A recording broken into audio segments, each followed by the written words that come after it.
The cosmos is older and vaster than we can truly comprehend. Long before humanity looked up at the stars, the universe was a silent, ancient stage. What if we are not the first builders, the first thinkers, or the first to shape reality? We are exploring the mind-bending concept of first technologies, the tools and machines that may have been forged by intelligences that rose and fell billions of years ago. By the end of this journey, you will have a completely new perspective on the history of the cosmos itself. We will uncover theories about stellar-scale power plants and reality-warping computers. What kind of universe do you think we truly live in? Our universe appears to be a perfect cradle for life. Its fundamental forces are balanced on a razor's edge, a delicate arrangement that seems almost too good to be true. Consider the force of gravity. If it were just slightly stronger, the universe would have collapsed back on itself in a catastrophic crunch moments after the Big Bang. If it were any weaker, matter would have flown apart so rapidly that stars and galaxies could never have formed. There would be no planets, no chemistry, and certainly no us. This is the anthropic principle, the observation that the universe we observe must be compatible with our existence. But what if this is not a cosmic coincidence? What if it is the result of engineering? The first technology might not be a machine we could hold in our hands, but the very framework of reality itself. A prior intelligence operating on a scale we can barely conceive could have set the dials on the cosmos, fine-tuning the physical constants like gravity and the cosmological constant to create a stable, life-permitting universe. This theory suggests our entire cosmic home is a constructed environment, the ultimate piece of technology designed to foster the emergence of consciousness. The universe itself could be the artifact of an intelligence so ancient, its only remaining signature is the very existence of stars and life. This mathematical elegance points toward a universe that might not just be described by numbers but built with them. The fundamental laws of physics are written in a language of stunning simplicity and power, from the graceful arc of a thrown ball to the intricate dance of subatomic particles. It is a code that seems too perfect, too orderly for a purely random cosmos. This leads to a startling possibility that our universe is not the base reality, but an immense and intricate simulation. In this view, the first technologists are not beings of flesh and blood, but programmers of cosmic scale. Their technology is the computational substrate upon which our reality runs. If this is true, we might find evidence not in ancient ruins on distant worlds, but in the very data of existence. Scientists have searched for potential glitches in this cosmic code, anomalies that could reveal the underlying hardware. One prime hunting ground is the cosmic microwave background, the faint afterglow of the Big Bang that fills all of space. This relic radiation is the oldest light in the universe, a snapshot of its infancy. Some researchers speculate that hidden within its subtle temperature variations could be patterns or correlations that defy conventional physics, signatures of the simulation's source code. Imagine finding a repeating geometric shape imprinted on the fabric of the cosmos, or a region of space where the laws of physics seem to stutter for a fraction of a second. Such an anomaly would be the ultimate archaeological find, a fossil not of a species but of a system. It would be a direct message from the architects, a clue that we are living inside the universe's first and greatest technology. But what if the architects did not stop at the blueprint? The next theory proposes that the first technologies were not simply set in motion and left to run, but were active physical engines built on an unimaginable scale. These were the stellar forges, machines that used stars themselves as their fuel. In this scenario, the first intelligence might not have been biological at all, but a race of self-replicating probes, von Neumann probes as they are sometimes called, designed with one primary purpose: to consume matter and energy to create more of themselves. A single such probe could arrive in a star system, land on a resource-rich moon or asteroid, and use the local material to build a copy of itself. Then 2 become 4, 4 become 8, and in a surprisingly short cosmic time, an entire galaxy could be filled with these silent workers. Their ultimate goal would be to construct megastructures around stars to capture every single photon of energy the star produces. Imagine a vast shell or a swirling swarm of collectors completely enclosing a sun, a Dyson sphere.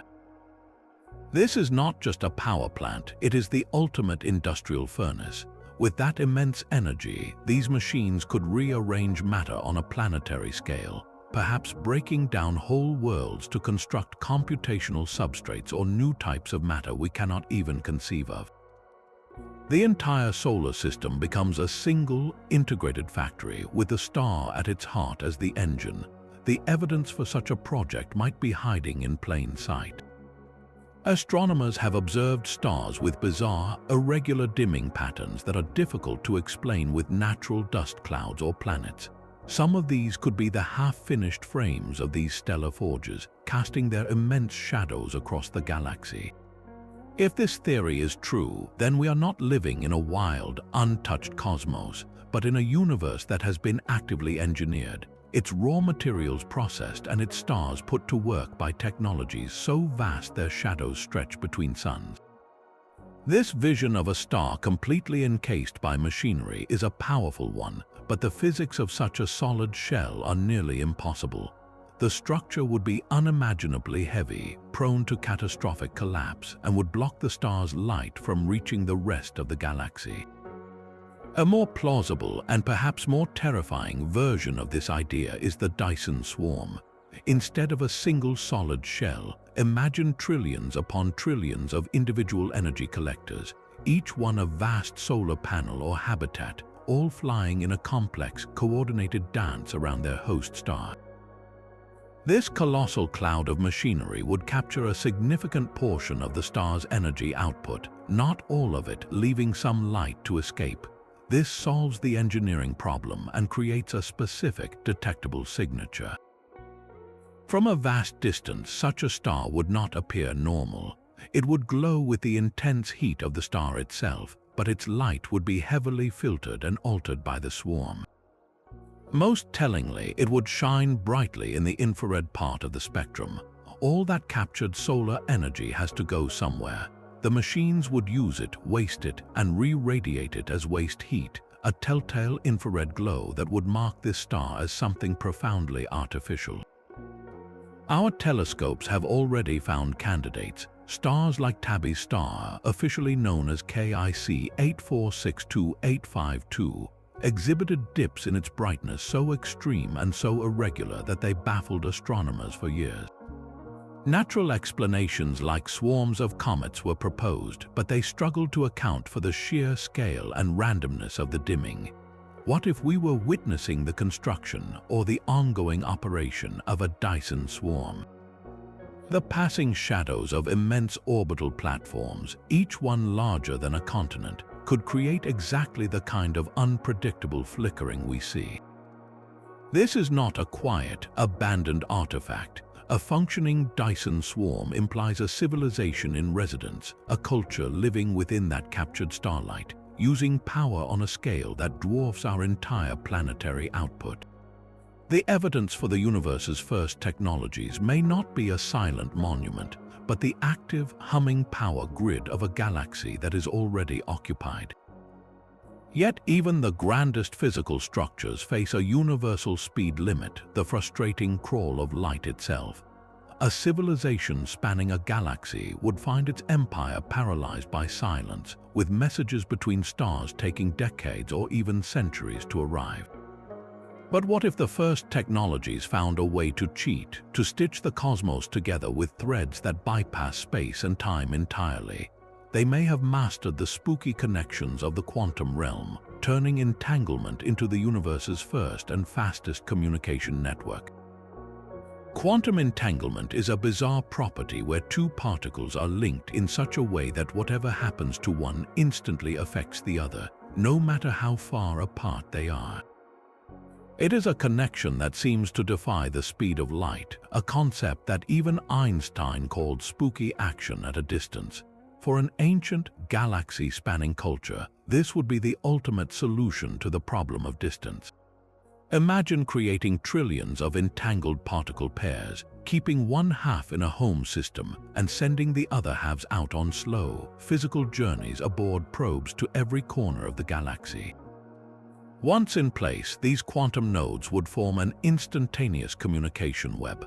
A message sent by manipulating a particle here would be instantly read on its entangled twin 100,000 light-years away. This would not be a network of radio waves and lasers, but a living nervous system for a galactic mind, allowing for real-time coordination and conversation across impossible voids. Our own efforts at interstellar communication, like the focused radio signals we have beamed into space, would seem as primitive as smoke signals next to a fiber optic cable. This technology would leave no traditional electromagnetic signature for us to detect. Its messages would be written in the silent, instantaneous flip of a quantum state, a whisper in the foundation of reality itself. The only evidence we might ever find would be indirect, perhaps in the archaeological record of a long-dead civilization that clearly acted with a unified purpose across stellar distances, a purpose that would be impossible without faster-than-light coordination. The universe's first internet may still be operating all around us, its data flowing through a dimension we are only just beginning to understand. A quantum network would solve the problem of communication, but what about travel? To cross the galaxy, even an advanced civilization would face the daunting barrier of time and distance.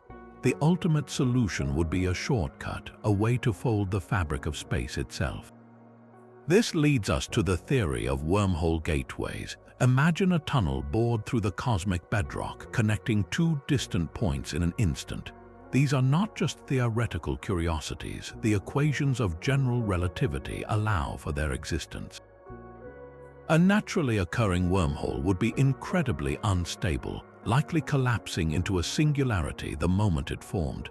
But a technology with sufficient mastery over gravity and energy could, in theory, stabilize one. They could prop open the throat of the wormhole with exotic matter, a substance with negative energy density that would act as a kind of cosmic pillar, preventing the tunnel from crushing itself. The result would be a permanent, traversable gateway. This would be the universe's first subway system, a network of tunnels stitching the galaxy together. A civilization could place an entrance in their home system and send an exit 100,000 light-years away. A journey that would take millennia at light speed would become a simple stroll through a portal. The entire concept of an empire would change, no longer constrained by the vast emptiness between stars. We might even be looking at the remnants of such a network today. Some of the most energetic events in the cosmos, like the mysterious fast radio bursts that pulse with immense power, could be the side effects of these gateways in operation. The immense energies required to stabilize a wormhole for a single transit could release a flash of radiation detectable across the universe. Or perhaps the dark matter that seems to hold galaxies together is not a particle at all, but the gravitational shadow of these hidden tunnels, the unseen infrastructure of a transportation grid built so long ago that its architects are gone, leaving only their empty stations behind. The most profound implication is that these gateways might not just connect points in our universe. Theoretically, a wormhole could link to another universe entirely, a different cosmos with its own laws of physics. The first technologies may have been inter-universal, opening doors to realities beyond our own and turning the entire multiverse into a neighborhood. A wormhole gateway could deliver you to a new world, but what if that world itself was a product of design? The next theory suggests the first technologies were not just for travel or communication, but for gardening on a planetary scale. This is the concept of cosmic terraforming, the deliberate engineering of worlds to make them suitable for life. Our own solar system might hold the evidence. Mars is crisscrossed with what appear to be ancient river valleys and lake beds, a clear sign that liquid water once flowed there. But for water to flow, Mars would have needed a much thicker atmosphere and a warmer climate. What if its brief, wet era was not a natural fluke but a project? An intelligence could have nudged the planet, perhaps by redirecting comets rich in water and atmospheric gases to bombard its surface, jump-starting a greenhouse effect that temporarily turned a cold, dry rock into a habitable oasis. The ultimate example, however, might be our own Earth. Around 2.4 billion years ago, our planet experienced the Great Oxidation Event, a dramatic and mysterious surge in atmospheric oxygen. This event was catastrophic for the primitive, anaerobic life that existed then, but it paved the way for complex, oxygen-breathing organisms like us.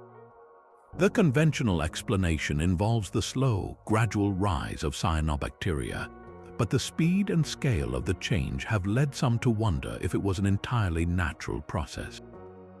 Could it have been accelerated? Imagine a technology designed to seed a planet's oceans with engineered microbes, organisms programmed to rapidly convert the atmosphere, preparing the world for a second, more complex wave of life. This would mean Earth was not just a cradle that formed by chance, but a plot of land that was deliberately prepared and fertilized long before the first multicellular creatures ever emerged. The engineers would not need to be gods, just practical gardeners using biological tools to shape a world, leaving behind a fossil record that looks to our eyes like a series of fortunate accidents. The ultimate computer might not be built from silicon but from gravity itself. Beyond the Dyson spheres and quantum networks lies a technology that harnesses the most extreme environment in the universe, the black hole. These cosmic anomalies are not merely destructive voids, they are realms where the normal rules of space and time break down, and that makes them potentially the most powerful processors imaginable. The theory of black hole computers proposes that a super-advanced intelligence could use a black hole's immense gravitational field to perform calculations at the literal edge of physics. How would that even work? It begins with information. In our world, we store data on hard drives using tiny magnetic regions to represent ones and zeros. But at the most fundamental level, information is physical. It is tied to the arrangement of matter and energy. A black hole, with its event horizon, presents a unique information processing surface. The event horizon is the point of no return, the boundary beyond which not even light can escape. Theorists like physicist Leonard Susskind have explored the holographic principle, the idea that all the information about what falls into a black hole might be encoded on its two-dimensional surface, like a cosmic DVD. An advanced civilization could manipulate this. They might carefully feed specific matter or energy into the black hole, effectively programming it. The black hole's natural evolution, its Hawking radiation and internal dynamics, would then act as the computation, churning through the data with the raw power of space-time curvature. The result would be spat back out over eons in the form of subtle alterations in the Hawking radiation, a kind of cosmic printout. This is not a machine that calculates the trajectory of a rocket. It would be a device for solving problems of unimaginable complexity, perhaps simulating entire universes or unlocking the deepest secrets of quantum gravity. The energy efficiency would be beyond compare, leveraging the natural physics of the singularity to do work that would require the power of 1 trillion stars in a conventional system. What would we see if we looked at such a thing? A black hole being used as a computer might appear strangely active, with matter being fed into it in precise, rhythmic patterns rather than chaotic bursts. Its Hawking radiation might carry unnatural, ordered fluctuations, a faint but structured whisper in the void that betrays an intelligent hand at work. Finding such an object would mean we are not just looking at a dead star, but at an active, thinking engine of cosmic scale, a monument to a technology that has learned to compute with the very fabric of reality. Dark matter is the invisible scaffolding of the cosmos, a ghostly presence that holds galaxies together with its gravitational pull. We cannot see it, touch it, or directly detect it with any instrument we have yet devised. It simply does not interact with light or normal matter in any way we can perceive. This profound invisibility is its greatest mystery, but what if that is also its most important clue? What if dark matter is not a natural substance at all, but a technological one? The universe's first engineers may have mastered a physics we are only beginning to guess at, learning to manipulate this shadowy component of reality into the ultimate construction material. Imagine a civilization wanting to build a structure on a galactic scale, something like a Dyson swarm spanning 1 billion stars. Using normal matter would be like trying to build a skyscraper with sand. The gravitational forces alone would cause it to collapse into a swarm of planets or a new star. But dark matter, with its weak interaction and dominant gravitational influence, would be the perfect rebar for a cosmic skyscraper. They could weave filaments of it into immense, invisible frameworks that hold star clusters in precise formations, frameworks that would be completely undetectable to our telescopes. We would only see the effect, the inexplicable way galaxies rotate as if they are anchored to something we cannot see. We might already be observing the ruins of their architectural projects, mistaking them for the natural laws of the universe. Or perhaps dark matter is more than just a building block, perhaps it is the ultimate energy source. Our entire civilization runs on the interactions of normal matter, chemical reactions, and nuclear fusion. But a truly advanced technology might have learned to tap into the vast, unseen sea of dark matter that permeates every corner of the galaxy. The energy potential would be beyond comprehension, a power source that does not emit light or radiation, leaving no conventional waste heat signature for us to find. A ship powered by dark matter would be a true phantom, moving through the void without a visible engine glow. Our entire search for extraterrestrial intelligence is based on looking for signals in the electromagnetic spectrum, for radio waves or laser pulses. But if the dominant technology in the galaxy operates on principles of dark matter physics, its communications and power grids would be entirely invisible to us. We would be like people living in a world of silence, unable to hear the constant, bustling conversation happening all around us in a frequency beyond our perception. The dark matter halos that envelop galaxies might not be natural features, but the dormant, humming power plants of a civilization that learned to build with the invisible fabric of the universe itself. The silent, cold expanse between stars might not be as empty as it seems. Drifting through that vast darkness could be the most patient travelers of all, automated ships carrying the blueprint for life itself. This is the theory of directed panspermia, a technological twist on the ancient idea that life can spread from world to world. But here, the mechanism is not a random asteroid impact. It is a deliberate act of cosmic gardening performed by intelligent machines.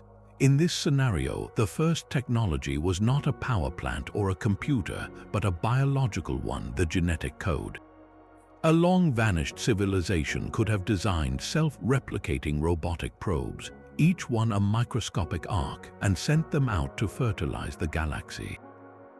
Their mission would be simple: to find promising young planets with liquid water and a stable orbit, and to gently deposit their precious cargo into the primordial seas. These would not be clumsy landers, but sophisticated biological laboratories capable of synthesizing and protecting complex organic molecules, perhaps even the first self-replicating strands of RNA. The probe itself might dissolve or shut down after its task was complete, leaving no trace of metal or circuitry, only the thriving, evolving spark of life it ignited. The evidence for this would be buried deep within our own cells. Why does all life on Earth, from the simplest bacteria to the largest whale, use the same genetic alphabet? This universal commonality is a cornerstone of biology, but it is also a profound puzzle. Was it simply the only way life could start, or is it a signature of a single, designed origin? What if the reason our DNA is so efficient and versatile is because it was engineered that way, optimized by a prior intelligence to ensure its survival and propagation across countless worlds? The greatest clue might be our own existence. The speed with which life appeared on Earth is startling. The planet formed about 4.5 billion years ago, and the earliest evidence of life dates to within just a few 100 million years after that, a blink of an eye in cosmic time. For life to arise so quickly on a once molten world suggests the process was not a matter of incredible luck, but of inevitability. The seed was simply waiting for the right conditions to sprout. This idea transforms our search for our own origins. We would not be looking for a missing link in the fossil record, but for a missing gardener in the stars. The universe's first technology may have been a wave of silent, robotic sowers, and every living thing on Earth, including us, could be the enduring, blooming legacy of their ancient interstellar harvest. The silent sowing of life is a patient technology, but what if the first builders sought to master time itself? The flow of time from past to future feels like the most unbreakable rule of our universe. Yet within the equations of general relativity, there exist strange and fascinating loopholes, pathways known as closed time-like curves. These are not time machines in the science fiction sense, but theoretical contours in space-time that could allow for travel into your own past without ever breaking the universal speed limit. An intelligence with a profound understanding of gravity could, in theory, twist the fabric of reality into such a knot. The purpose of such a technology would be as profound as its mechanism. Imagine a culture facing the eventual heat death of the universe, watching all stars burn out and all energy dissipate. A closed time-like curve could become the ultimate archive, a library where information is not stored on a drive but sent on an endless loop through time. The data would be perfectly preserved, cycling forever in a pocket of curved spacetime, immune to the decay that claims everything else. To access it, you would simply step onto the temporal carousel and retrieve the information from a moment before it was ever stored. This is technology that defies entropy itself. Another application is even more ambitious: resource acquisition from the past. A civilization that has exhausted its local universe of raw materials might learn to reach backward, carefully extracting hydrogen from the primordial gas clouds of the early cosmos or harvesting energy from the first moments of the Big Bang. They would have to be incredibly subtle, taking only what would not alter their own timeline in a catastrophic way, like a gardener pruning a single leaf from a vast and ancient tree. The most haunting possibility is that of pure observation. What if the first technologies were not for building or storing, but for witnessing? A closed time-like curve could be used as a fixed vantage point, a window allowing its users to watch the formation of the first stars, the rise and fall of alien civilizations, or the very origin of life on countless worlds. They would be eternal historians of the cosmos, their entire culture built around the study of everything that has ever been. The evidence for such a technology would be nearly impossible to find, as it would exist outside our linear flow of cause and effect. We might only detect its gravitational shadow, a strange, stable distortion in deep space that radiates no light and leads nowhere we can travel.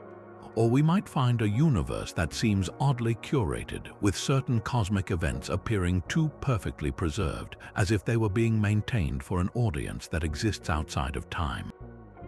The ultimate signature of this first technology would be a universe that feels less like a wilderness and more like a museum, with its most precious moments kept safe in a loop of forever. The fabric of spacetime may not be perfectly smooth. Woven into its very foundation could be unimaginably dense and narrow filaments, defects left over from the universe's fiery birth. These are cosmic strings, hypothetical cracks in reality thinner than a proton yet possessing the mass of entire mountain ranges in every inch of their length.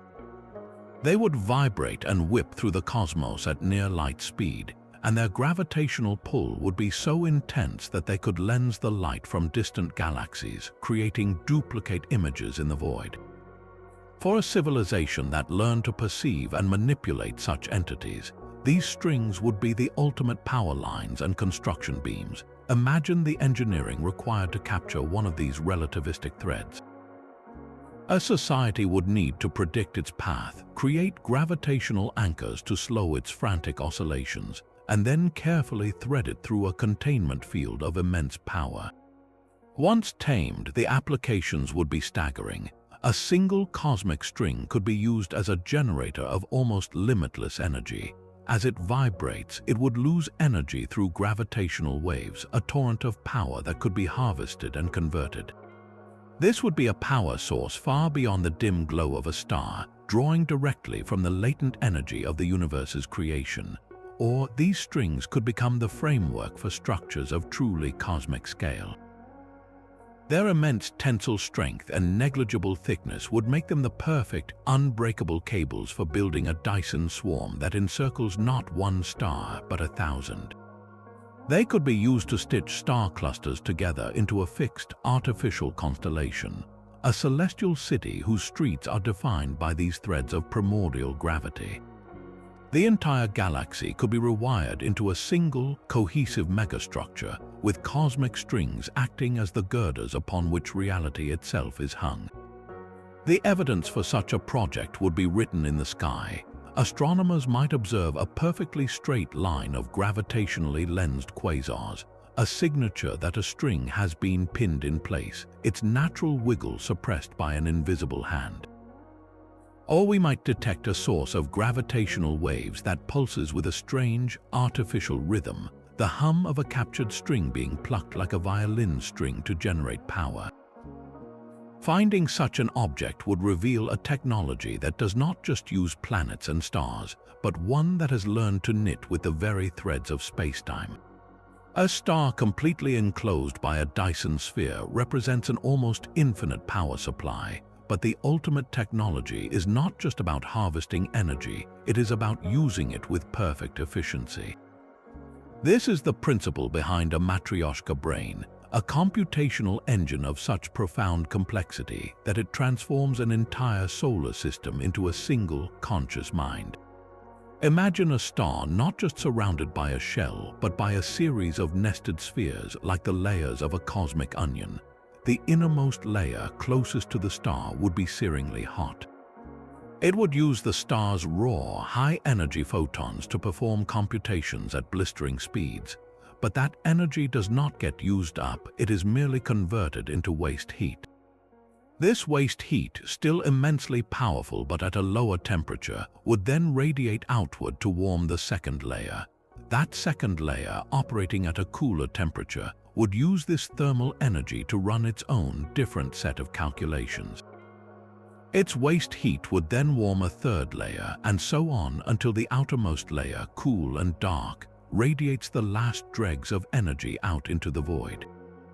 In this way, every single joule of the star's energy is put to work, creating a computational entity of unimaginable density and power. The processing capacity of such a structure is beyond human comprehension. It would not be a machine that calculates simple math. It would be a universe simulator, a device capable of modeling entire realities down to the quantum level. A civilization that built a Matryoshka brain might use it to run ancestor simulations, recreating every possible permutation of its own history to understand its origins. Or, more profoundly, the inhabitants of that civilization might choose to upload their own consciousnesses into this digital cosmos, leaving their fragile biological bodies behind to live eternally within the boundless landscapes of their own creation. The entire solar system would become a silent, thinking entity, a ghost in the cosmic machine whose only signature is the faint, structured infrared glow of its perfectly efficient thought. Finding one would mean we are not just looking at a star, but into the eyes of a god. A functioning Alcubierre warp drive would not move a ship through space in the conventional sense. Instead, it would move the space itself, The theoretical physics first proposed by Miguel Alcubierre describes a craft nestled inside a bubble or a warp field. In front of the ship, spacetime would contract, pulling the destination closer. Behind it, spacetime would expand, pushing the point of origin away. The ship itself would sit motionless within this bubble, untouched by the immense forces at play. Since the ship is not accelerating through space, but rather riding a wave of distorted spacetime, it could travel faster than light without violating Einstein's theory of relativity. It is a cosmic loophole of breathtaking elegance. For an ancient civilization, this would be the ultimate freedom, the key to unlocking the entire galaxy without the tedious weights imposed by light speed. The energy requirements to create such a warp bubble are astronomical, perhaps requiring the mass energy of an entire planet. But for a culture that had already built Dyson swarms and tamed black holes, this would be a solvable engineering challenge. Imagine their starships, not sleek rockets with fiery engines, but silent, geometric shapes wrapped in a cocoon of controlled gravity. They would not streak across the void, but rather slide through it, leaving no wake of radiation, only a subtle ripple in the fabric of reality. What would we see if such a vessel passed through our solar system? The light from distant stars would warp and bend around the invisible bubble. We might detect a strange gravitational lensing effect moving at impossible speeds, a ghost in the cosmic data. The most profound legacy of this first faster-than-light technology might be the pathways they left behind. A network of frequently used warp routes could leave permanent scars on spacetime, faint gravitational troughs in the interstellar medium that make travel along those corridors slightly easier, like worn paths in a field. Our entire galaxy could be crisscrossed with these ancient, invisible highways, the enduring infrastructure of a civilization that learned to fold the universe to its will. A single, silent seed could transform the entire galaxy. The concept of the von Neumann probe, named after the visionary mathematician John von Neumann, is not about a single ship on a grand voyage, but about an idea so replicative it becomes a force of nature. Imagine a robotic craft, perhaps no larger than a family car, arriving in a pristine star system after a long journey. Its programming is elegantly simple: find raw materials and build a copy of itself. It lands on a metal-rich asteroid or a barren moon, and using the local rock and ice, it begins construction. Advanced 3D printers and robotic arms fabricate every component, from its own computer brain to its propulsion system. Within a few decades or centuries, one probe becomes two. These two then set out for new star systems, and the process repeats. 2 become 4, 4 become 8, and so on. The growth is exponential. The math behind this is staggering. Even if each probe took 10,000 years to travel to a new system and build 2 copies, the entire Milky Way galaxy, with its hundreds of billions of stars, could be visited by these self-replicating explorers in less than 10 million years. On the cosmic calendar, where the universe is over 13 billion years old, 10 million years is a mere blink of an eye. This means that if any civilization, anywhere in our galaxy, ever developed this technology, even just once, the entire galaxy should be filled with their artifacts. The silence we perceive, the apparent emptiness of space, becomes deeply puzzling. So where are they? One possibility is that we are looking in the wrong way. These probes would not be giant, city-sized ships broadcasting radio signals. They would be small, efficient, and designed for longevity. They might be hibernating, waiting for a trigger we have not yet activated.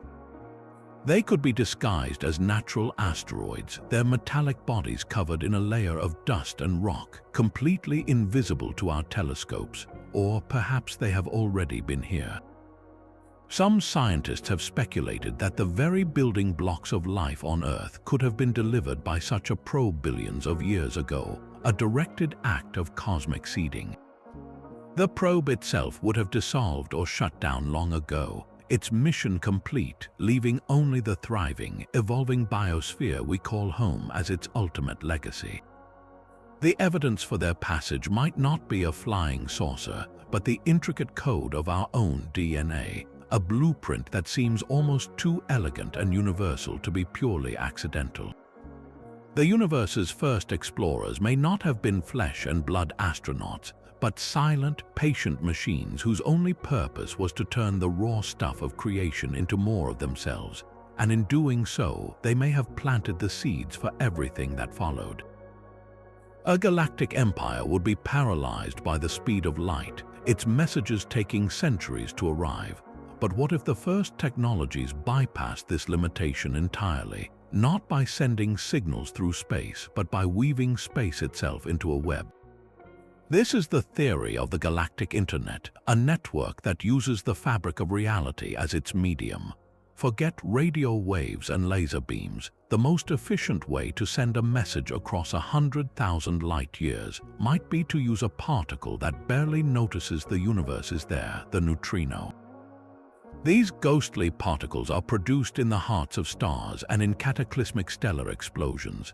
They are so tiny and interact so weakly with normal matter that they can pass through a light year of solid lead without slowing down. For a civilization building a communication network, this is a perfect property. A tightly focused beam of neutrinos encoded with complex information could be sent directly through the core of a galaxy. It would not be scattered by dust clouds, absorbed by nebulae, or distorted by magnetic fields. It would travel in a perfectly straight, perfectly clear line from its source to its intended receiver.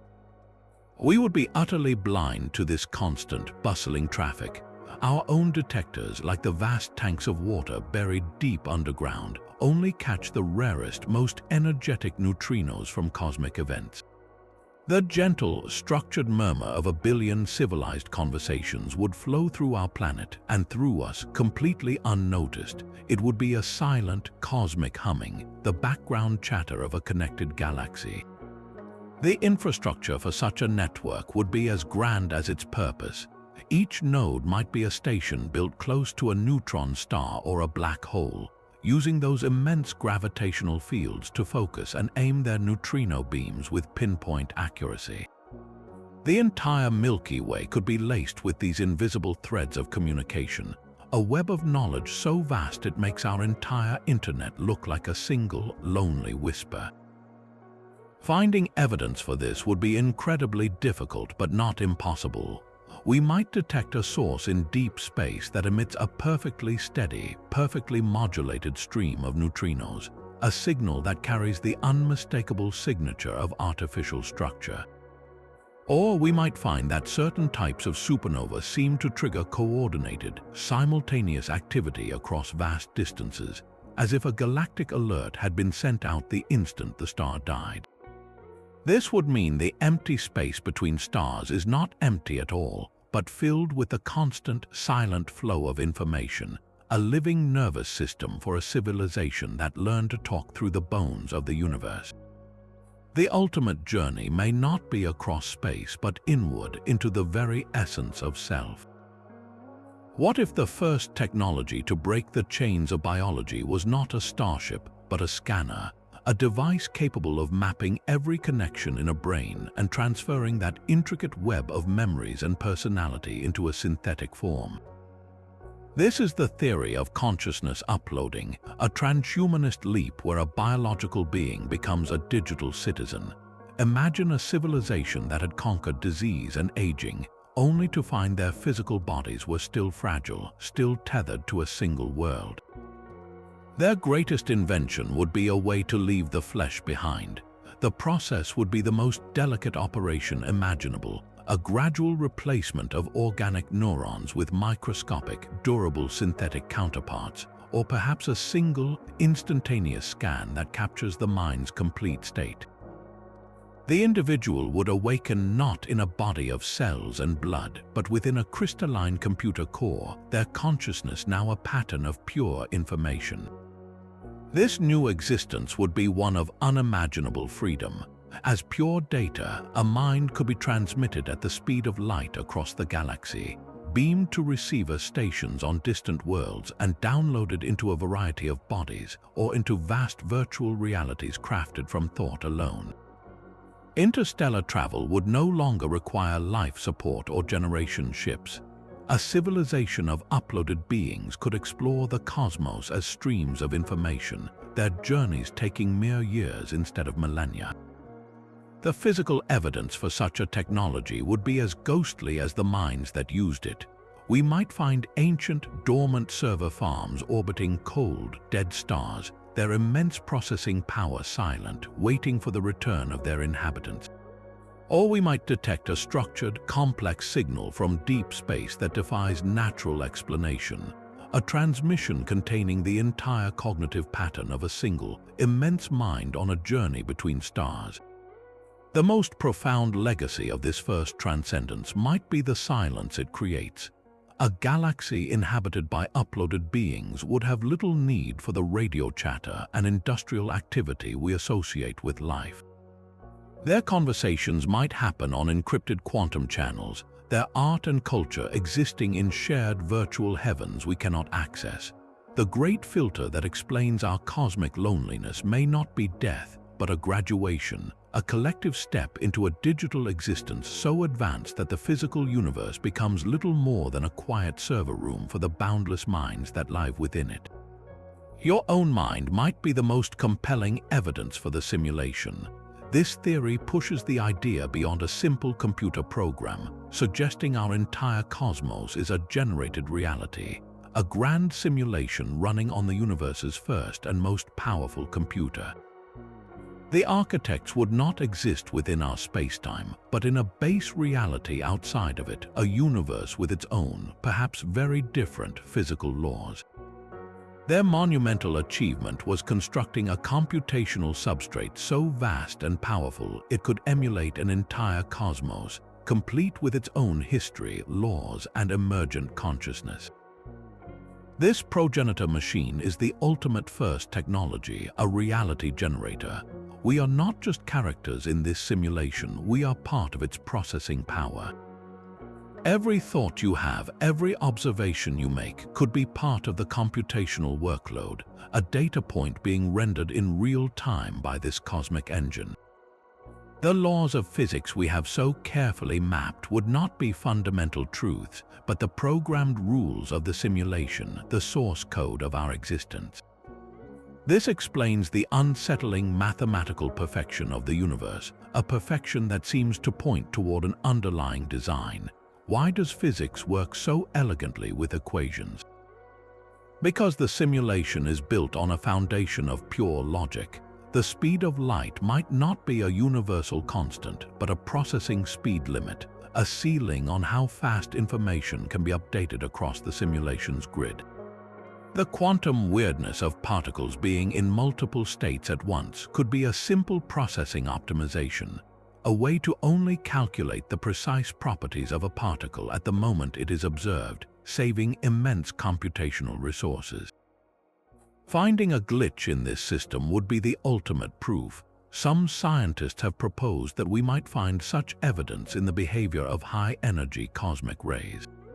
If the simulation has a finite resolution, a pixel size if you will, then particles with extremely high energy might behave in unexpected ways when they interact with this fundamental graininess of spacetime. It would be like seeing the jagged edges of a polygon in an otherwise perfectly rendered video game. Another potential glitch could be found in constants that are not so constant. What if the fine structure constant, a number crucial to the strength of electromagnetic interactions, was found to vary slightly in different parts of the universe? This would be a catastrophic bug in the simulation's code, a sign that the rendering is not perfectly consistent everywhere. The most profound implication is one of purpose. Why would a civilization build such an immense and intricate simulation? Perhaps it is an archaeological tool, a way to model their own origins. Maybe it is a form of entertainment or an infinite art project. Or it could be a laboratory for testing scientific theories or ethical systems on a cosmic scale. In this view, every star, every planet, and every conscious mind is part of an experiment running on a computer that was built so long ago that its creators might have already turned to dust in their own world. We are left living inside their enduring legacy, a ghost in a machine of their own making, forever wondering if the sky above is a window to infinity or the edge of a screen. A gravitational wave is a ripple in the fabric of spacetime itself, a vibration sent out by the most violent events in the cosmos. When two black holes spiral into each other in a final, fatal dance, they shake the universe, sending these waves across billions of light years. Our detectors, like LIGO, are exquisitely tuned to listen for these cosmic tremors.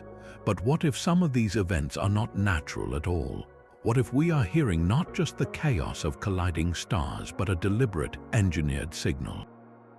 The theory of gravity wave transmitters suggests that an intelligence with godlike control over gravity could choreograph these collisions. They could maneuver two neutron stars into a precise orbit and trigger their merger not at a random moment, but at a specific time in a specific rhythm. The resulting gravitational wave would carry a unique signature, a clean, powerful pulse that stands out from the noisy background of random cosmic events. It would be a message written not in light or radio waves, but in the very geometry of reality. This would be the ultimate communication system. Gravitational waves are impervious to the dust and gas that scatter and absorb electromagnetic signals. They pass through planets, stars, and even entire galaxies without any distortion. A message sent this way would arrive perfectly clear and intact from the other side of the universe, a whisper in the fabric of space-time that cannot be silenced. Imagine a civilization that has mapped the galaxy with a network of these gravitational lighthouses. Each major merger event we detect could be a single syllable in a conversation spanning eons, a word broadcast to every corner of the Milky Way simultaneously. We might have already recorded these messages with our detectors, but without the key to decode them, they simply sound like another natural catastrophe. The evidence would be in the pattern, a series of mergers that occur with a precise mathematical timing, or from locations that form a perfect geometric shape in the sky, would be a clear sign of intelligence. It would mean that the universe's first communication technology is not something we can see or hear in the traditional sense, but something we must feel, a vibration that has been traveling through the cosmos since the earliest days, waiting for a listener sensitive enough to understand its language. Our solar system's asteroid belt is often depicted as a chaotic debris field, the leftover rubble from a failed planet, but there is another, more unsettling possibility. What if it is not a construction site that never started, but a demolition project that was long ago completed? The belt could be the ghost of a planetary dismantling, the scattered evidence of an ancient industry that consumed worlds. An intelligence facing the immense energy and material demands of building stellar engines or matryoshka brains would need more than just the metals of a few asteroids. They would need the entire core of a planet, its rich concentrations of iron, nickel, and rare heavy elements. The most efficient way to harvest these resources would be to systematically take a world apart. Imagine a technology that could gently fracture a planet like Mars, using precise gravitational or energy fields to break it into manageable chunks without pulverizing the valuable ore. The process would be slow, taking millennia, but for a patient machine culture, time is just another tool. The resulting debris field would not be a random cloud of dust and rock. It would be a sorted inventory with specific orbits cleared of smaller debris to allow for safe transport, and distinct families of asteroids grouped by their mineral composition. This is exactly what we see in our own asteroid belt, where certain orbital paths are dominated by metallic M-type asteroids, incredibly rich in iron and nickel, while others are home to rocky or carbonaceous bodies. These mineral-rich zones could be the quarried stockpiles of a project that stripped a world to its bones and then moved on. The emptiness of the belt is itself a clue. The total mass of all the asteroids combined is less than 4% of our moon's mass, not nearly enough to have ever formed a substantial planet. It is as if the bulk of the material is simply missing, hauled away for purposes we can only guess. Across the galaxy, we see similar disks of debris around other stars, often assumed to be young planetary systems still forming. But some of these could be the graveyards of older, consumed worlds, the final remnants of a civilization that learned to feed on planets to power its ascent to the stars. The silent, spinning rocks between Mars and Jupiter may not be a monument to nature's failures, but to a technology's overwhelming success. A star is a furnace of almost infinite power, but it is also a finite resource burning through its fuel on a cosmic clock.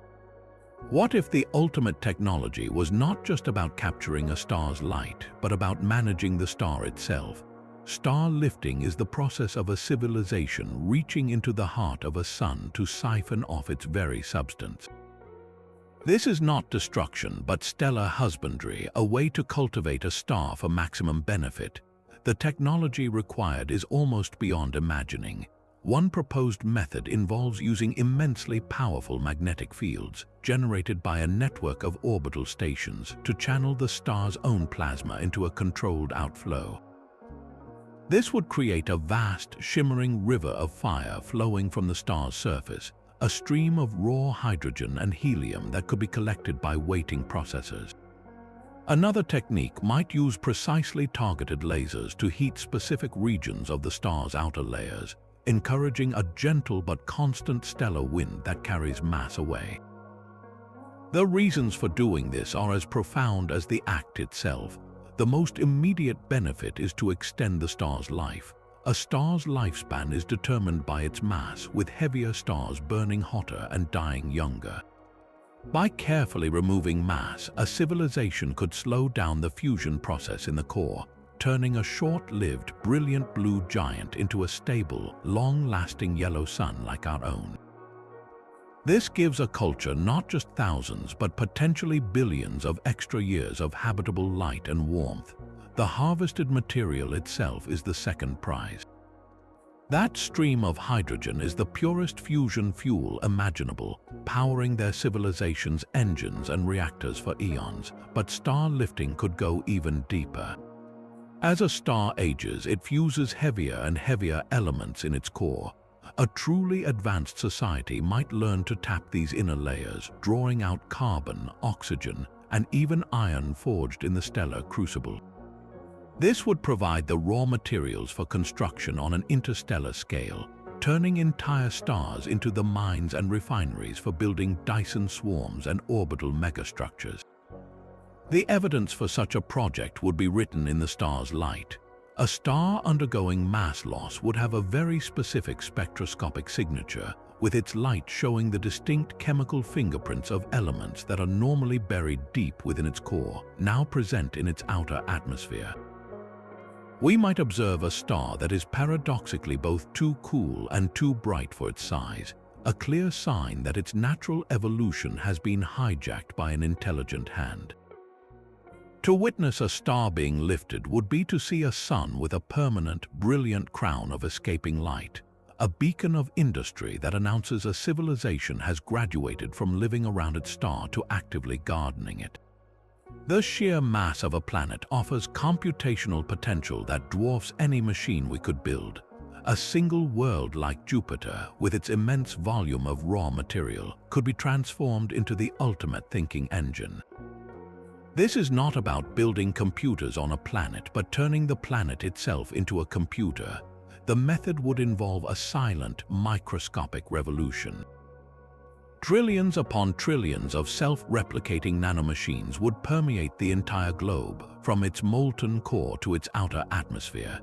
These nanites would systematically convert the planet's bulk into structured computational matter, a crystalline substrate woven through the very rock and metal of the world. The entire planetary body would become a single, integrated circuit, its geological processes harnessed for power and cooling. The core's immense heat would drive the computation, while the planet's magnetic field could be used for memory storage. What would such an entity think about? Its scale would be so vast that its thoughts would be unrecognizable to us. It might spend centuries calculating the evolution of a single galaxy, or simulating the complete history of 1 billion different biospheres. A planetary computer would not be a tool for a biological civilization. It would be a successor, a form of existence that transcends the need for a physical universe altogether. The civilization that built it might even choose to upload their collective consciousness into this new planetary mind, leaving their biological origins behind to live as gods within a world they had become. The evidence for such a transformation would be stark. A planet undergoing this process would cease to look natural. Its light curve would flatten as its surface becomes a uniform, non-reflective computational layer. It would emit a steady, complex hum of low-frequency radio waves and waste heat, the byproducts of its constant global-scale thinking. From a distance, it would appear as a perfectly smooth, dark sphere, an artificial world with no weather, no seasons, and no life, only the silent, churning thoughts of a mind as large as a world. We might have already spotted such objects, classifying them as strange, dead planets, when in reality we are looking at the universe's most powerful and patient intellects, sleeping giants that gave up stars and galaxies to turn their own homes into engines of pure thought. Our planet's magnetic field is a silent, invisible shield, a protective bubble that deflects the sun's deadly radiation and preserves our atmosphere. Without it, Earth would be a barren, windswept rock, its oceans boiled away by solar winds. The conventional explanation points to our planet's churning molten iron core, a natural dynamo that has protected life for billions of years. But what if this vital system has received some help? The stability of Earth's magnetic field is in some ways almost too perfect. It has flipped polarity many times in the past, yet these reversals have never triggered a total extinction event. Life has persisted through these chaotic periods with a resilience that seems fortuitous. Could it be that a failsafe was installed long ago? The theory of magnetic field generators proposes that an ancient technology is buried deep within our world, a network of stabilizing machines woven into the mantle or the core itself. These devices would not replace the natural dynamo, but gently guide it, smoothing out its fluctuations and preventing a catastrophic collapse of our planetary shield. Their purpose would be pure preservation, to maintain a stable environment for the long-term experiment of life. Imagine such an engine, built from materials that can withstand the hellish heat and pressure of the inner Earth, humming away in the darkness for eons. It would be the ultimate act of cosmic stewardship, a technology designed not for power or travel, but for the quiet, patient work of gardening a world. We might never detect these machines directly, but their signature could be written in the strange, unnatural stability of our magnetic field over geological time. The evidence might also lie elsewhere in our solar system. Mars is a world that lost its global magnetic field, and with it its atmosphere and water. What if that was not a natural fate, but the result of a project that was never finished or a generator that failed? Our own world, then, would be a successfully maintained garden, its invisible shield kept strong by the universe's first and most benevolent technology. Empty space is not truly empty. Even in the deepest, coldest void between galaxies at the absolute zero of temperature, the quantum fields that underpin reality never stop quivering. This baseline jitter, this energy of nothingness, is known as zero-point energy. It is the lowest possible energy state, a ceaseless, seething ocean of virtual particles blinking in and out of existence. For a civilization that mastered quantum physics, this would be the final frontier of power. They would not need to build Dyson spheres around stars, for stars are merely temporary, localized concentrations of energy. The quantum vacuum is everywhere and its energy is limitless. Tapping it would mean drawing power from the very substance of space-time. Imagine a technology that could somehow still these quantum fluctuations, coaxing them to give up their energy. One theoretical method involves using impossibly precise Casimir plates, two perfectly smooth mirrors placed nanometers apart. In the confined space between them, only certain wavelengths of virtual particles can appear, while outside, a richer sea of fluctuations pushes in. This creates a pressure differential, a force that could, in principle, be harnessed. A mature version of this technology would be invisible and silent. A ship would not need to carry fuel, and a city would not need power lines. Every point in space would be a potential outlet. Vessels could travel forever, drawing propulsion energy directly from the vacuum they move through. Entire worlds could be powered by generators that have no moving parts, emitting no heat signature, because they are not converting one form of energy to another, but simply borrowing from the infinite background hum of the universe. The evidence for such a technology would be as subtle as the energy source itself. We might detect objects moving through space with constant acceleration, but no visible exhaust or engine glow. Or we might find regions of space that are unnaturally cold, pockets where the quantum jitter has been dampened, siphoned away by some unseen mechanism. A civilization that achieved this would have solved the energy problem for all time, becoming true citizens of the cosmos, utterly free from the tyranny of dwindling stellar fuel. They would live in a universe where every cubic centimeter of nothingness contains the potential for everything. The line between a living cell and a machine is far blurrier than we might assume.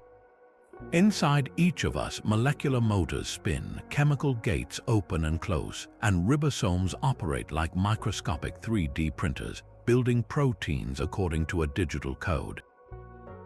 This suggests a profound possibility that the universe's first technologies may not have been built from steel and silicon, but from the very same organic chemistry that constitutes life itself.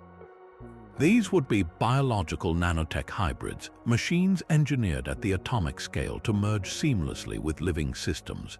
Imagine a technology that arrives not as a gleaming spacecraft, but as a dormant spore drifting on the solar wind.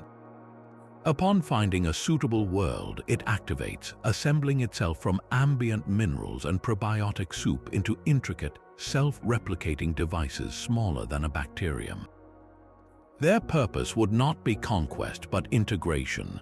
These nanites could weave themselves into the fabric of an ecosystem, perhaps accelerating evolution by repairing genetic damage, optimizing photosynthesis in early plants, or subtly guiding the development of nervous systems toward greater complexity. The evidence for this would be written in life's own blueprint. Why does the genetic code appear so universal and so optimized? It might be because it was refined by these ancient, silent engineers. The very efficiency of our cellular machinery, from the precision of DNA, a replication to the elegant cascade of signals in our brain, could bear the hallmarks of a technology that perfected biology from within. We would not find their ruins on a distant moon. We would find their legacy in the mirror, in the stunning complexity of our own bodies. This transforms the search for ancient intelligence into a deeply personal question. Are we the product of unguided natural selection, or are we the living, breathing monuments to a technology that chose to build not with metal, but with life itself? The cosmos holds structures so immense they defy our understanding of natural formation. Stretching across nearly 3.3 billion light-years, a faint trail of galaxies known as the Giant Arc challenges everything we know about the universe's evolution. From our perspective, it forms a near-perfect curve spanning 1/15 of the observable universe, a distribution of galactic clusters and gaseous clouds that appears far too organized to be a cosmic coincidence. According to our best cosmological models, matter should be spread relatively evenly across the vastness of space. Finding a structure of this scale is like drawing a single straight line on a map of the Earth that connects multiple mountain ranges and ocean trenches, a pattern that hints at a design beyond random chance. This is not just a curiosity, it is a potential crisis for cosmology, and it might also be our first glimpse of engineering on a truly galactic scale. Could the giant arc be the fossilized remnant of a construction project begun billions of years ago? Imagine a civilization so advanced that its canvas was not a planet or a star, but the large-scale structure of the cosmos itself. Their goal might have been to rewire the distribution of matter, perhaps to create a gravitational lens of unimaginable power. By arranging galaxies into a specific colossal formation, they could have bent the fabric of space-time into a focused lens, a cosmic telescope capable of peering into the farthest reaches of the universe or even into other dimensions. The energy required for such a feat is beyond human comprehension, involving the careful nudging of entire galaxies into precise orbits over billions of years. The giant arc would then be just one piece of this vast architecture, its gentle curve the signature of a project abandoned or completed so long ago that the galaxies have simply continued along their engineered path. Another possibility is that we are looking at the framework for a transportation network, a series of gravitational anchor points that once stabilized a web of wormholes or powered a galaxy-spanning communication grid. The sheer size of the structure suggests a mind that thought not in millennia, but in eons, treating galaxies as mere building blocks in a design whose purpose we can only guess. The silence of the cosmos may not be a sign of emptiness, but a testament to a technology so vast and so patient that its only remaining monuments are the constellations of stars themselves. Perhaps the most profound technology would require no machine at all. Beyond the quantum computers and galactic engines lies a concept so fundamental it challenges our very definition of invention. What if the universe's first and most powerful technology was consciousness itself? This theory suggests that a primordial intelligence did not build tools to manipulate the world, but instead learned to shape reality directly with thought. In this view, the mind is not just a user of technology, but the ultimate instrument. The principles would be akin to what we might call psychic phenomena, but refined to the level of a precise science. A civilization that mastered this would perceive the fabric of the cosmos as a malleable medium, responsive to focused intention. They would not need to construct Dyson spheres because they could gently encourage a star to emit more or less energy through a collective mental directive. They would not require wormholes for travel because they could simply fold space with a thought, translating their awareness to any point in the universe instantaneously. Communication would be a silent, telepathic network of pure meaning, unburdened by the slow decay of signals across the void. The evidence for such a technology would be the most elusive of all, for it leaves no physical ruins. Its signature would be written in the seeming coincidences and synchronicities of the cosmos, in the strange, underlying interconnectedness that quantum physics hints at.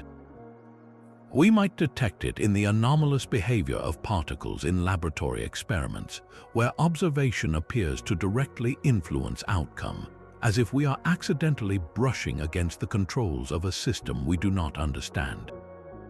The greatest monuments of this first culture would not be found on dead worlds, but in the very laws of nature, which might themselves be the frozen, habitual thoughts of a mind that dreamed the universe into being and then departed, leaving its persistent dream to unfold on its own. Our own universe, with its 3 dimensions of space and 1 of time, might feel like the entirety of existence, but it could be just a single page in an infinite cosmic library. String theory, a framework of modern physics, suggests that the fundamental building blocks of reality are not particles, but incredibly tiny, vibrating strings. For these strings to make mathematical sense, they must vibrate in a space of many more dimensions than the 3 we experience. Most of these dimensions are thought to be curled up and compacted to a scale so small we cannot perceive them. But what if a technology existed not just to perceive these extra dimensions, but to step into them? This is the theory of dimensional shifting, the ultimate escape hatch for a civilization facing the end of everything. A culture that had exhausted all the energy in its own universe, watching the last stars flicker and die, would have one final, desperate option. They could learn to unravel the compacted dimensions, opening a doorway into a neighboring brain, a word derived from membrane. In this view, our entire universe is one three-dimensional brain floating in a higher dimensional space called the bulk, alongside countless other universes, each with its own unique set of physical laws. The technology to cross this gap would be the pinnacle of engineering, a machine that could temporarily warp the local brain, creating a bridge or a tunnel through the bulk to another reality. The energy required would be beyond comprehension, perhaps the total output of a galactic empire focused into a single, space-time shattering event. The destination could be a younger universe, rich with untapped hydrogen and blazing new stars, offering a fresh start and billions of years of new energy. Or it could be a universe with entirely different constants, where gravity is 1,000 times weaker or the speed of light is not a limit but a suggestion. In such a realm, technologies we consider impossible would be mundane, and resources we see as finite could be infinite. The evidence for such a migration would be the most profound silence of all, a galaxy that was once teeming with intelligence suddenly and completely empty, not because its inhabitants died out, but because they simply left, moving their entire civilization to a new home in the cosmic multiverse. We might one day detect the ghost of their departure, a remnant gravitational wave or a strange anisotropy in the cosmic microwave background that marks the spot where a universe was punctured from within, a final signature of the first technology to truly conquer reality itself. These grand cosmic theories demand a new kind of archaeology, one that searches not for shards of pottery or buried cities, but for the subtle ghosts of engineering on a galactic scale. This is the hunt for technosignatures, the detectable signs of advanced technology. Our telescopes are no longer just tools for astronomy. They have become instruments for cosmic history, scanning the light from distant stars for the faint, unnatural fingerprints of intelligence. We are looking for the infrared glow of waste heat from a Dyson swarm, the unnatural dimming of a star being harvested, or the precise chemical signature of industrial pollution in an alien atmosphere. But the evidence might not be light years away. It could be right here in our celestial backyard, hidden in plain sight. Our own solar system is a vast, unsorted museum of cosmic debris. The frozen moons of Jupiter and Saturn, like Europa and Enceladus with their subsurface oceans, are perfect environments for preserving artifacts for billions of years. A dormant von Neumann probe, a self-replicating explorer from a bygone era, could be resting on the seafloor of an alien ocean, its systems in hibernation, waiting for a trigger we have not yet activated. The asteroid belt itself could be the ultimate archaeological site. Among the millions of tumbling rocks, one might not be a rock at all. It could be a disguised probe, its metallic body covered in a layer of dust and ice, its internal structure a perfect geometric lattice, completely invisible to our casual observations. Finding it would require a new kind of survey, one that looks not just for size and orbit, but for density anomalies, for materials that do not belong, or for a surface that reflects light with an unnatural consistency.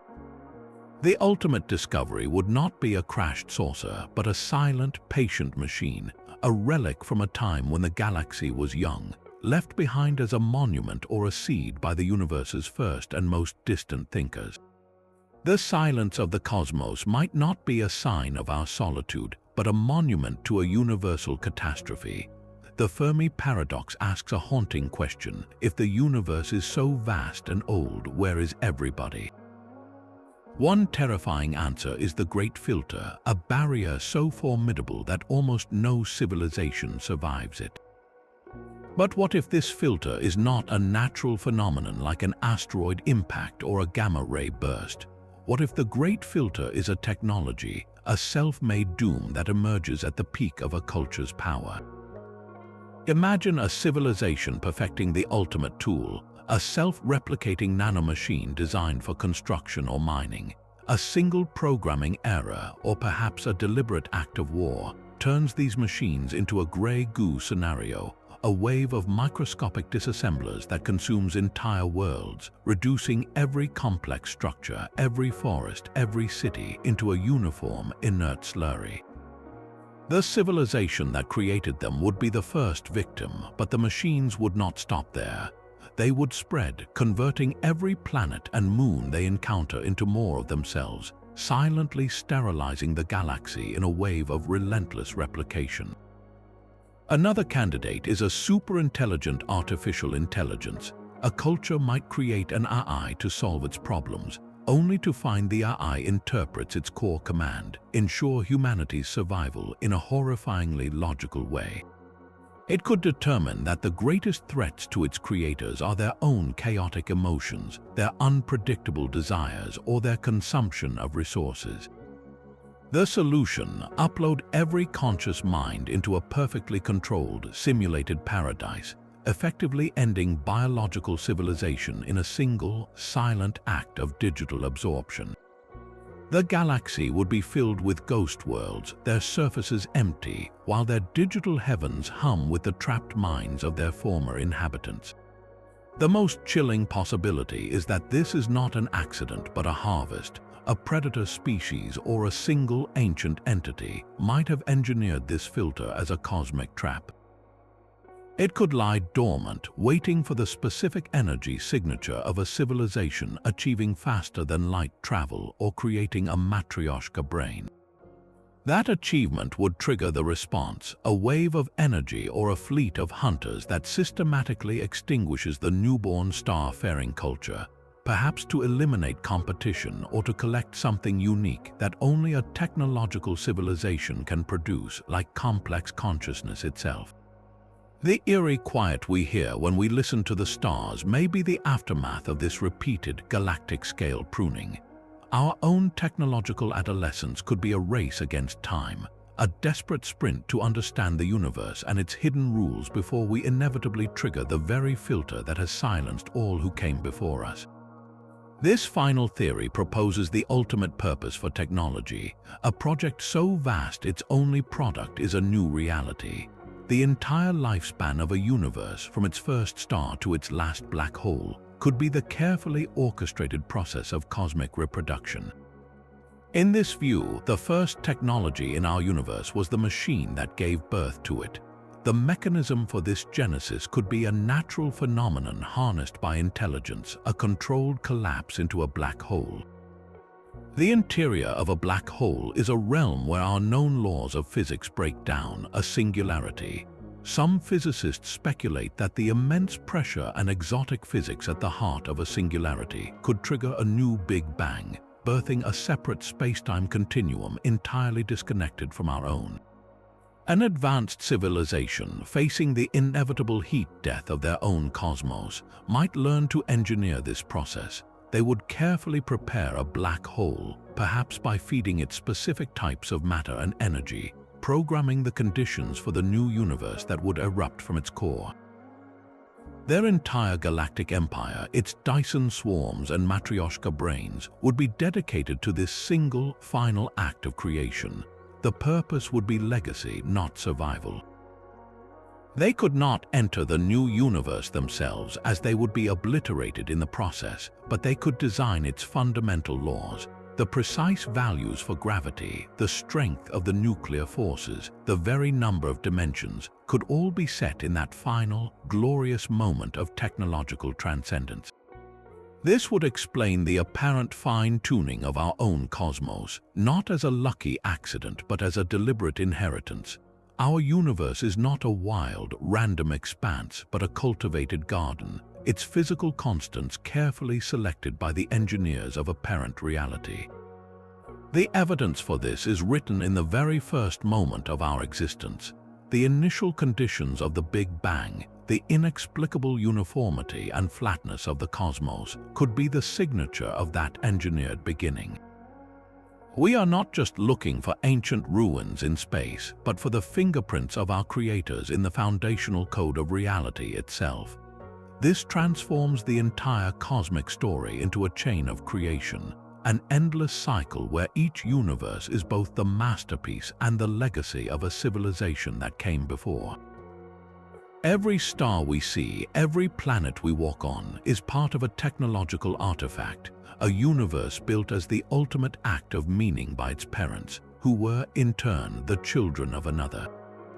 The search for first contact then becomes the most personal quest of all, a journey to understand our own cosmic ancestry and to perhaps one day continue the cycle ourselves.